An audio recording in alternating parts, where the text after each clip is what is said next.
Welcome to Learn Sibelius 6 in 1 hour. You can download a PDF of the Eroica score that will copy in this course from my website www.composerhome.com. If you want, you can also download catch-up files which allow you to jump straight into any individual lesson. And now there's an ebook for you to download to your PC, Mac or mobile device from www.amazon.com. Just search for Learn Sibelius. In this lesson, we're going to learn to input notes with the mouse. We're going to input the chord in the first bar of Beethoven's Eroica Symphony in every single part. At the bottom right-hand corner of the screen, you might have discovered the keypad. This is its default position. So we can simply add notes with the mouse by clicking on a note length on the keypad, for instance the crotchet here or quarter note. When I click on that, the button will go blue to show that it's selected, and when I move the mouse back over the score, you're going to see a grey ghost note.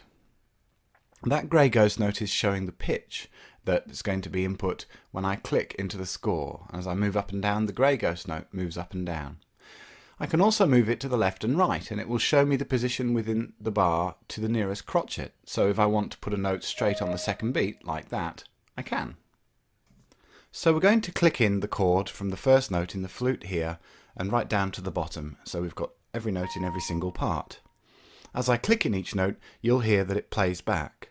We're not going to worry about the staccato, any articulation marks or dynamics right now. And what you need to learn to do is to put both notes of the chord in at once. If I put in, say, one note of the oboe and one note in the clarinet and then go back to the oboe, I'll overwrite the oboe part. We're going to learn later on a little bit more about editing chords as we go. So for now, just remember to put both notes into a chord at once. Now, what should you do if you make a mistake? Well, you need to learn a couple of best friends, as I call them. Let's start by imagining that you've put in the wrong note into the clarinet part, say this F. Now you might click again to try and correct the note, or keep clicking and dragging to put notes in different places. What actually happens in Sibelius is that you end up with a fairly ugly looking cluster there. So the reason for this is because the mouse pointer is still blue. Effectively we're in create mode, so wherever we click we're going to keep creating new notes. So the first thing we need to do is cancel that, and we cancel it with the escape button. Now you can see that my mouse pointer has gone black. Escape is exceptionally useful in Sibelius, and that's why I call it your best friend. It will also cancel playback, cancel recording, cancel dialog boxes that you've got open, cancel a selection, get you out of pretty much any trouble you can get yourself into. And once we've cancelled input, we can drag notes up and down, we can delete them, and we can effectively get ourselves out of trouble. When you've finished fixing your changes, you'll want to go back into create mode so you can put the correct notes in again. So press escape another couple of times to make sure you've got nothing selected, then click on the crotchet on the keypad and go back to the part and continue putting the notes in.